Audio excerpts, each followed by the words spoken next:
Well, we're going to start the program today on this pruning demonstration with a crepe myrtle, which Jason and Carol are very venomous, no pun intended, Carol, very venomous about pruning wrong, and they call it crepe myrtle, and it's absolutely right. What we do not want to do is cut the top out of this crepe myrtle. This is a large example at a residence here in Jackson, and it has never been pruned, apparently, probably.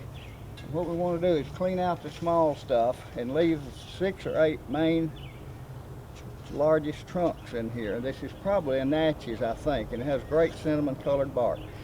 The bark on crepe myrtles is actually the most valuable, in my opinion, the most valuable feature of most of them, in that it's there the year round. And in the wintertime, when you don't see anything else, you can see the wonderful bark.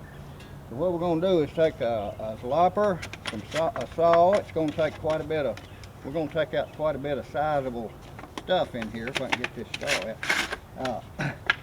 And some hand pruners for smaller things. So we're going to start the attack right down here low, and I'll probably have to use the saw at first to get some of the bigger stuff out, and then that'll open it up where we can see the further work we'll do. The center of the tree, and I'm going to take my saw, I'm going to cut out a sizable branch right there.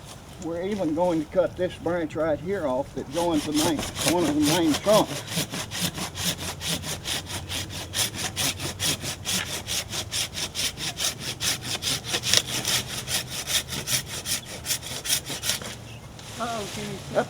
That's a no-no. I should have undercut that branch first.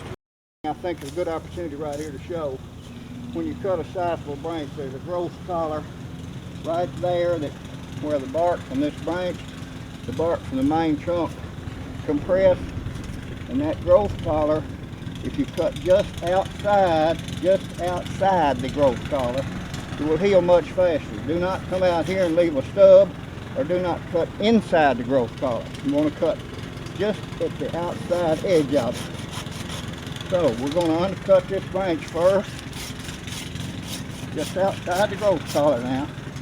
Then we're going to do some right here.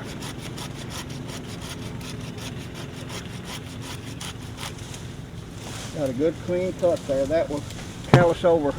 When you cut outside that growth collar, it will callus over very quickly and heal that very well. Now, a very important factor always pruning is keep everything sharp. The most valuable thing you have in your pruning repertoire, tool repertoire, is a file. And I carry a file with me nearly all the time when I'm going to do a significant amount of pruning. So we will take these off with loppers.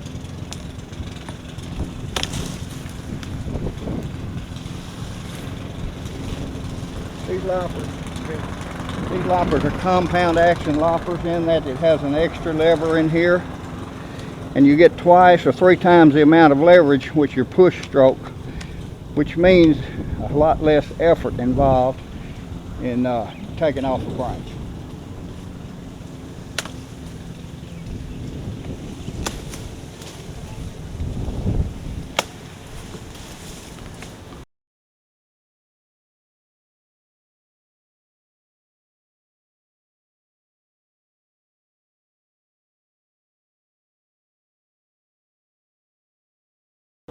Now then, we've spent about 20 or 30 minutes pruning this large crepe myrtle. It's 20 feet tall, 15, 20 feet. And you'll notice the scars where we cut the branches off. There's no need to put any wound sealer. That is a fallacy. It won't do any good. Those will heal up very well. And we've got now a nice open trunk tree that in another year maybe, you may need to come in. There'll be some more sprouting at the bottom, but not the major pruning we've had to do today. This is a completely different animal now since we've cleaned that out, and you can see in there, you can see the trunks and what an attraction they will be during the winter months.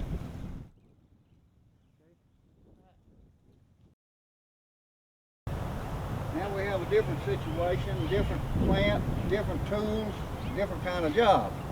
But it's still pruning. Shearing is a form of pruning. These are boxwoods, and they're Korean boxwoods, or maybe wintergreen. I'm not sure what they are, but they're very nice plants. They were planted too close to the house originally. And this late in the season, if you take them down drastically, boxwoods tend to form a shell of green foliage with a lot of stems below. They're not dead, but they look dead. But if you take it back way into that old wood this time of year, then it will break out. Boxwood will always break from old wood, but the time to do a drastic cutting is in early spring, perhaps March, just before the new growth comes out. Then the new growth will cover up the evidence pretty quick. But in this case today, we're going to give them a light pruning. I have a battery operated 24 volt. It's important to get 24 volt. It's one of the best tools I ever bought for light shearing. In fact, it will cut anything that will go between those teeth right there, including your finger, which I found out a year or so ago. But anyway, I defeated the anyway, it will cut anything up maybe a ½ inch. It's not best to cut that heavy, but at least pencil size easily.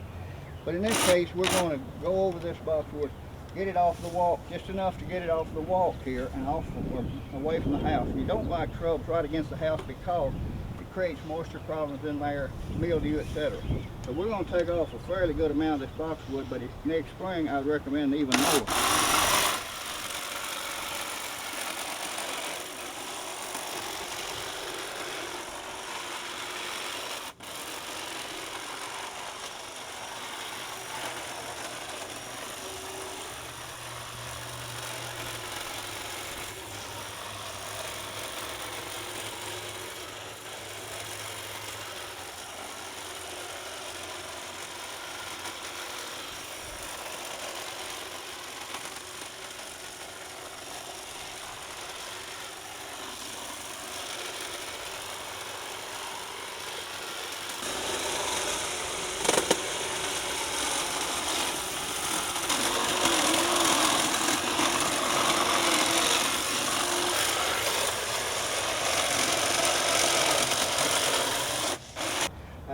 Personally, I never like to see shrubs flat topped.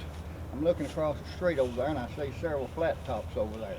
I prefer a rounded shape. It's very difficult to get away from a somewhat formal appearance with boxwoods, although if you let them go and they're out in the open, they can get 15 feet tall and billowy and beautiful.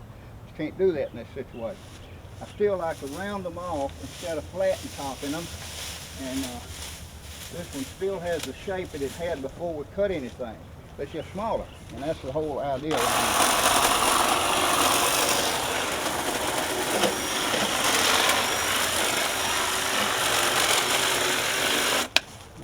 All right, that was good. There is one exception to what I said about shearing. You can keep a more naturalistic look to boxwood or any other bushy shrub by reaching in and cutting out individual branches. For instance, you cut way back down in here, and you cut back out here somewhere, and you cut out a pretty long stem.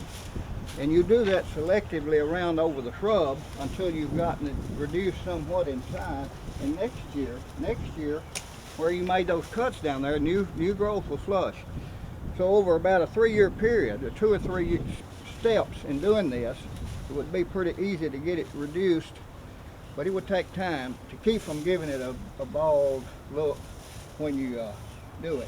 So you just have to take out a few here and a few there, and this is true of many shrubs, and it will leave a little hole there temporarily, and you skip around so that each one is not too obvious. And you're taking out pretty good stuff in here. Well, actually, in fact, I always just grab the one that's offending me. Like, see, this one's too tall. Okay. That's all I would take out. I would just reach in and take out the ones that are too tall, and gradually take that down. Here's one that's sticking up above the others a little bit, as Carol said, and right here is another one a little bit high. So you pick out those. We're not going to do nandinas today, but it's a similar operation in that you take out some of the older stems down close to the ground, and that will keep renewing the nandina. Don't do it all at once. But in the case of this boxwood, you pick out the longest one, cut them back, and then you do some this year and some next year. Do some of them this year and some next year, okay? we got a boxwood here. This is English or American boxwood, actually, American boxwood. And it has some disease problems in the past, a blight or insect damage or something that has caused some of the branches to die back. Now the easiest thing is to take out the ones that'll break right off, which is a lot of them. Boxwood wood is extremely hard, by the way. They used to make type, movable type with it. But anyway, you can break off the dead ones. And then anything that's got any live wood on it, we're going to leave for the most part. For instance, here's a branch right here that had died back, and it's broken in new growth right here. So we're going to leave any of those. We're going to take out first just all the dead wood. Anything. Now there's one that's got live wood on it. So we'll get the dead out first and then see what we've got here. And as I say, boxwood is extremely hard. That one's dead. Okay.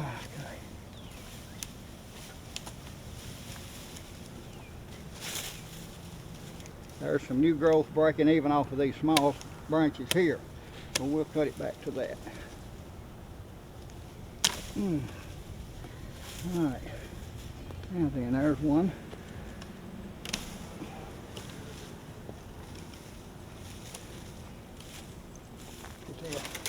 Got a little live there, but I don't care. Okay, we're going to take this.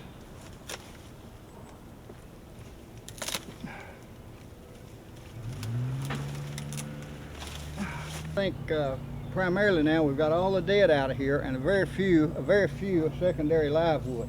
But you notice with the light being able to get in now that there is wood breaking off, even off the main trunks here. New leaves, new growth. I believe, I hope, and I think that it will repair itself over a period of time and you'll get a lot of new growth down in there. After that new growth gets up to say right here, then you could go in and take this off in 3 or 4 years and it wouldn't be as so noticeable. Yeah. Okay. Another plant that is most often mispruned. This one has not been pruned, fortunately. This is a Japanese maple, one of the dissectum form, which is a weeping tree with finely dissected leaves, thus the name dissectum. Many times, however, they're planted too close quarters. This one, fortunately, has quite a bit of room to expand, and it's several years old. I don't know, Jen, if you can get the trunk in here and show the size of the trunk. You see the large trunk. This tree's probably 20 years old or more. And it's just now getting out to the limit of where they would like for it to be. So what is a tricky thing to reduce the size of it without mutilating it. And what we need to do is go in here and take individual branches. And here's a good example. It's just now getting out over this edging out to the lawn. So what we'd like to do is take this back without going in here and cutting any of these main stems. So what we do is, and sometimes some of the growth at the bottom and underneath is dead from being shaded out, and this is the case here. Let's get out one of those first. That's a dead branch, had a little live on it. But what we want to do is reduce this back to a reasonable length. Japanese maples, these forms have a habit of trimming out and forming a leader or a new branch at the top of a series of branches. For instance, you got 1, 2, 3, 4, and right here, a very small piece is at the top of that. And what we're going to do is cut back to that very branch right there, that little one. Now that's going to form a leader in another year or so, and it's going to come on out here and get it, but it gets it back beyond the edge of the edging. Same way right here, we'll go a little further back in this case, and right here is an excellent upright. You pick out an upright branch because you don't want it to keep going down. You want it to go upright. You come in here and we're going to take out that, and we're going to leave this one right here, which only reaches out to here. And if we want to do it again, we could come in here to this one and take out just a little bit more, you see. And by this process and going back, here's a major one sticking way out, and sometimes it's hard to find one, but here's one that will work. We take that one out. And these others camouflage, quite a bit camouflage, where you've taken that branch out. Here's another long one. We're going back here to a juncture right here. Take that out. Here's another one. We're going back, and we're going to take it out back to this upright branch here. So we have reduced these quite a bit. And down here is some more dead in here that we can just pinch out with our hands. And by the way, a good pruner is your fingers. You can pinch a lot of small growth out. Japanese maples are very brittle, and it's very easy to snap off small branches where they join another branch. And you just keep on with this process, taking out the dead and taking out the leaders that you do not want, and you get the plant reduced back to a reasonable size. Here's one here with a nice branch growing above it, so we're going to go out way back here now. We're going to take that out. You see, nowhere you can, if you had been standing back there and hadn't seen me cut it out, you wouldn't know it was ever there. But here's this other one that's taking its place. And you could even go back, we won't, but you could go back to that one right there and take out even more. And every time we get a little opening, we see a lot more dead branches in there that come from just being shaded out. There's nothing wrong with just breaking those off with your hand. Another perfect example, you have an upright branch here, the long leader is out here. We're going to take it off like that. We're going to take another one off right here. We're going to take maybe another one, if we can find, there we are, right there. So we reduce that by several inches, come back. As slow as these grow, you won't have to do this, but just very, very rarely. When it gets out to the limit of the size that you want it. I have one about this same age that is, I wanted to keep it a little smaller than this, so I have kept it reduced. And it's much easier, by the way, it doesn't hurt it to do it now, but it's much easier to see what you're doing in the wintertime when the leaves are not on it, and you can discern where your junctions are much easier. And right here's another one.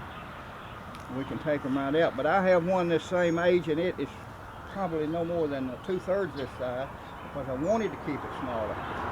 But it is a problematic thing, and you have to do that every year or two to keep it that way.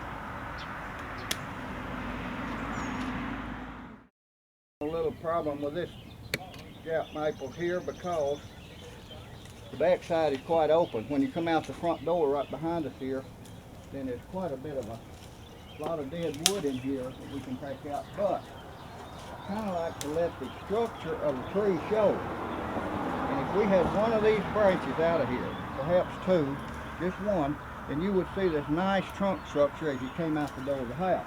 So we're going to take the bull by the horn. We're going to go right here with the rubber. And there it is. And while I'm under here, I'm going to, dead stuff just breaks right off. A lot of it. And take that out. Now then, this trunk is very beautiful, and in the winter when the leaves are off, you'll see it from all sides, of course, because the leaves won't be obliterating it on that side over there. But this lets the people that live here come out and see this beautiful trunk. And over the years, and these plants can live to be 100, 150 years old, over the years this will become more and more character in this tree, just as many other trees have when they get much older. The bark is just gorgeous in itself. Most all Japanese maples have beautiful bark. Okay, we have an example right here of an upright growing Japanese maple, one of the palmatum that has a more upright, and it will make a much larger tree, as you can see. It can get 25 or 30 feet tall. This is probably bloodgood or one similar to that. But what we have here is a case where in years past it's been improperly, the basic shape of the tree is good, but they have done some things that shouldn't have been done, such as leaving these stubs sticking out and cutting branches out away from the growth collar. So we're going to just take off some of these dead stubs, which are very hard because they're dead. These are really hard. Another one here. Another one here.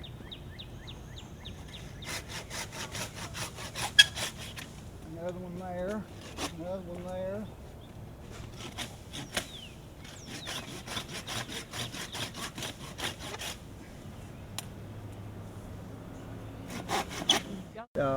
The point of cutting it right back to that growth collar is it will heal over a lot quicker. This right here sticking out will rot right here, and it'll create a hole in the bark that be very slow to heal if ever. Water gets down in there and gradually rots out the trunk of the tree. Take a long time, but it can happen. We're right here at the very front door of the station in Jackson, and we have a typical problem, coral bark maple. This is one of the Japanese maples. Sangokaku is the Japanese name.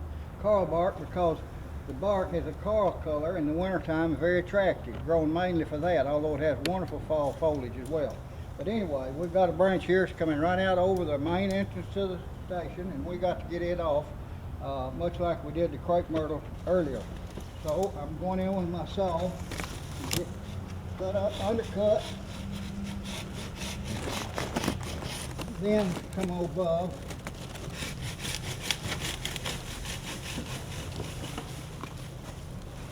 I left a little bit of a stub there, so I'm going to get in here where I got a little better leverage now and get that off. I think if I can get to it. Yep, here we go.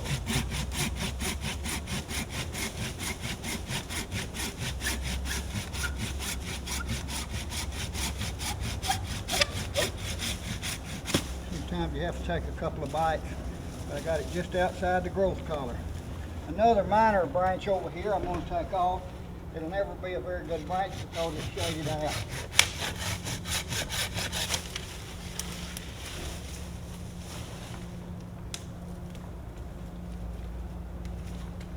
Now, just a second. What I like to do while I'm in here is take off some of these minor branches. Open the trunk structure up a little bit. Not drastically, but a little bit. Yeah, maples, many of these smaller branches you can just snap right off. No problem. I think that branch needs to go. Carol, if you'll hand me my, yeah, I think the loppers will do it. Maybe they will. Sometimes you have to get just the right angle to get the best leverage. Just like that.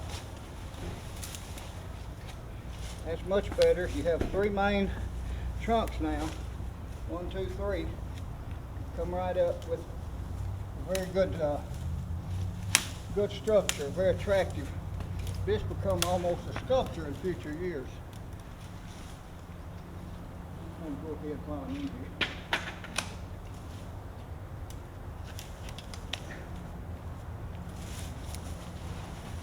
Okay, now then. This one's out of balance, Jimmy. What do you think? We take it back down to maybe right in there? That's right, that's right. But also, Okay. Carol, this one's going to be a problem in another year. Okay, take it. So, we're going to jump ahead of the game, get rid of it. I'm going to take this tight crotch out right here. Now, you'll hold that down where I can get to it. Just pull down on it. I'm going to take it back. Can you pull it some more? Yeah, we were taking this because it's way out of balance with the rest of the tree. It's got one big long limb. You gonna take it right there? Huh? Okay. I was gonna take it right there. If you already started your cut, go ahead because it's not gonna live there. How's that? That's good. I like that. Okay. Yeah, there you go.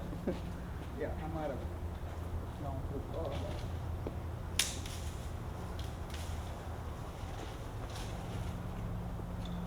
Good. Now I can do the other one to match it.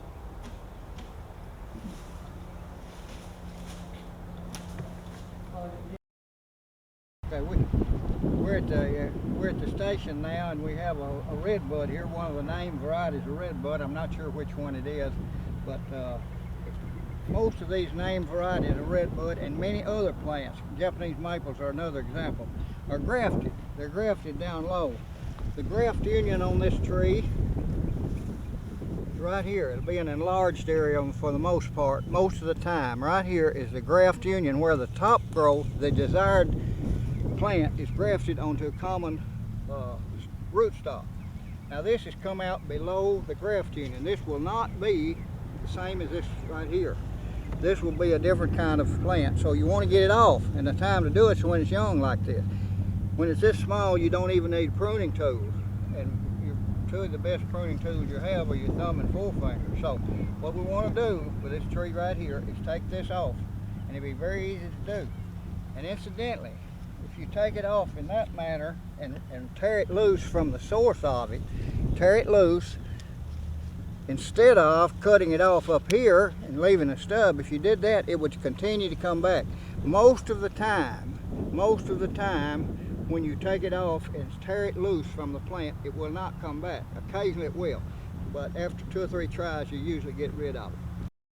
We have a little different, a little better example here, a little more dramatic example. This is a yellow leaf form of redbud, which may be hearts of gold, I'm not sure, but it has a larger branch growing below the graft, and you can see that the foliage is green. It's reverted back to a standard wild redbud. So again, we want to get it off. Problem is the joint is below the ground line, whereas it wasn't on that smaller one wasn't, but I'm still going to try to rip it loose by pushing down on it with my foot. And if it doesn't work, sometimes it does, sometimes it doesn't. There's the joint right there, and there's the graft. I'm going to take my loppers and reach in here and cut as very close as I can, to the trunk. Just like that, and rip it loose. There's another one there, and here. I'm going to try the same technique. And they were not going to break off, so I'll have to use my loppers and get that as close as I can and hope that it won't come back. But if you do this a couple of years in succession, then you shouldn't have much trouble with it anymore. You must get those off. This would have overwhelmed the tree, and the rootstock would have controlled the tree, and it would have run this out of the business here. Okay. And we got azaleas. We're going to look at azaleas here, and of course it's one of the most popular plants in all of the South, for sure in the South. And many times azaleas, if they haven't been pruned fairly regularly, will get a lot bigger than people think they're going to get. And you buy the little gallon plant at the nursery, and pretty soon it's up. Well, this one, you see, is up above this window. Fortunately, with azaleas, you can be very drastic with them, cut them way back into old wood, and they will break new growth from that point. Now, rhododendron are not that adaptable in that regard, but azaleas are. And it's going to look like a tragedy, and the homeowner here has given me permission to do this. And I'm going to take this down below that window, which is going to look pretty drastic. But we have, nobody's going to have, they've promised they're not going to shoot me. So I'm going in here with my loppers we used on the crepe myrtle earlier. I'm going in here now, and look here now.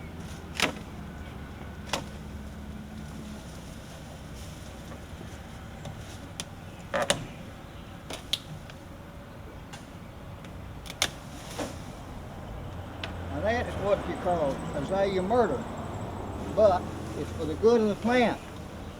And this lady over here that told us we could do this is kind of shivering and have a horrible look on her face, but she promised. There it is. Now what's left of it, that's what's left of it. This is going to break new growth from all up and down this stem. There are latent buds up and down this stem right now. And this one and this one. It's going to break out. I'm leaving these so there's just be something left here. This will break new growth all down in there. And next year that will be filled out considerably. It'll take 2 years maybe to get back in real good shape, but it will actually break from that old growth. Okay, now then, this azalea here is not as big a problem as that last one because it's not as big at the bottom and it's not right in front of the window. But nevertheless, we can reduce this somewhat, and get it down just a little bit lower without too much destruction of the form of the plant. I'm going to get this and this, and then I'm going to step out here and look. Now, if you're standing out here, you hardly know the difference, because these front branches disguise what we did back there. And that's about all. I will take just a little tip growth, and there's nothing wrong with that in this instance. Here, to get away from that window just a little bit.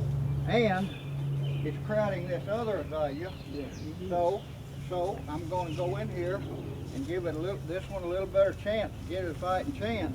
And look, we're going to take out that, and that's going to give them equal opportunity to show their best.